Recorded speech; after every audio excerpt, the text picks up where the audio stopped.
আজকের এই বাৎসরিক অনুষ্ঠানের সম্মানিত সভাপতি মহোদয়, মঞ্চে এই মুহূর্তে অনুষ্ঠানের প্রধান অতিথি মহোদয় আগমন হয়ে গেছে, উনি আগমন করেছেন। মঞ্চে উপবিষ্ট সম্মানিত উলামায়ে কেরাম এবং এই ডায়াসের সম্মুখে বসে থাকা এই অঞ্চলের সম্মানিত মুরব্বী ও যুবক ভাইয়েরা, প্রধান অতিথি মহোদয় ইতিমধ্যে সবাই আগমন করেছেন এবং রাত্রিও অনেক হয়ে গেছে। আমি বিশেষ কিছু বক্তব্য এখানে রাখবো না। আপনারা এসেছেন ওয়াজ শোনার জন্য। সকাল থেকে এখনো পর্যন্ত বিভিন্ন উলামায়ে কেরামরা ইসলামের বিভিন্ন দৃষ্টিকোণ থেকে আলোচনা করেছেন, কুরআন হাদিসের আলোকে আলোচনা করেছেন। এখনো মঞ্চে প্রধান অতিথি মহোদয় সহ উলামায়ে কেরামরা বসে আছেন, আপনারা শুনবেন। আমি শুধুমাত্র একটি কথাই বলে বিদায় নেব। এই মাদ্রাসার এবং এই আয়োজনের যিনি কর্ণধার হযরত মাওলানা এমাদউদ্দিন সাহেব মহোদয়, আমি হাইলাকান্দি জেলা পরিষদ সভানেত্রীর প্রতিনিধি হিসাবে আমি হাইলাকান্দিতে প্রায় প্রত্যেক সপ্তাহে ওনার সাথে একটা মহফিলে আল্লাহর হুকুমে আমার দেখা হয়ে যায়। দীর্ঘদিনের ইচ্ছা ছিল এই মাদ্রাসায় একবার এসে দেখবো, মাদ্রাসাটি দেখবো এবং এই বাৎসরিক যেটা সম্মেলন সেটাতে এসে ইনশাল্লাহ একবার শরীক হব। যাই হোক, আজকে থেকে প্রায় 1 মাস পূর্বে জনাব এমাদউদ্দিন সাহেব আমারই জেলা পরিষদ সমষ্টিতে একটি মসজিদের ওয়াজে গিয়েছিলেন।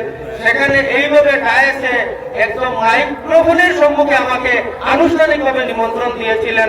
অত্যন্ত দুর্ভাগ্য, আমার আশা ছিল আমি ঠিক 10টায় এসে পৌঁছে যাব, কিন্তু আমরা যারা জনপ্রতিনিধি আমাদের অনেক দায়িত্ব থাকে। আমি আজকে 5টা প্রোগ্রাম সমাপ্ত করে এখানে এসেছি, যার কারণে সময় মতো আসতে পারিনি, সেজন্য দুঃখিত। যাই হোক, আমি আর বিশেষ কিছু বলবো না।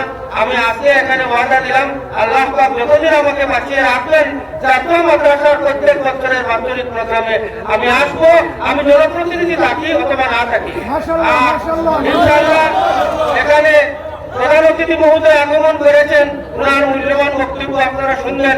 আমি একটি কথা বলে বিদায় নেব যে সকাল থেকে এখনো পর্যন্ত যে সময় উলামায়ে কেরামরা বিভিন্ন দৃষ্টিকোণ থেকে আলোচনা করেছেন, আজকের এই অনুষ্ঠান থেকে যদি আপনারা যারা এখানে উপস্থিত আছেন কুরআন বা হাদিস সুন্নাহর আলোকে যদি মহামূল্যবান ওয়াইজ যারা ওয়াজ করেছেন তাদের থেকে মাত্র একটি কথা যদি আমরা বাড়িতে গিয়ে আমাদের ব্যক্তিগত আমলে আমরা সেটা আমল করতে পারি, তাহলে আমি মনে করি আর এই ধরনের আয়োজনের সার্থকতা আসবে।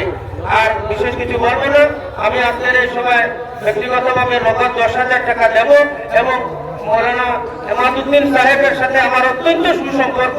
আমার জেলায় সবসময় উনি প্রোগ্রামে দিয়ে থাকেন।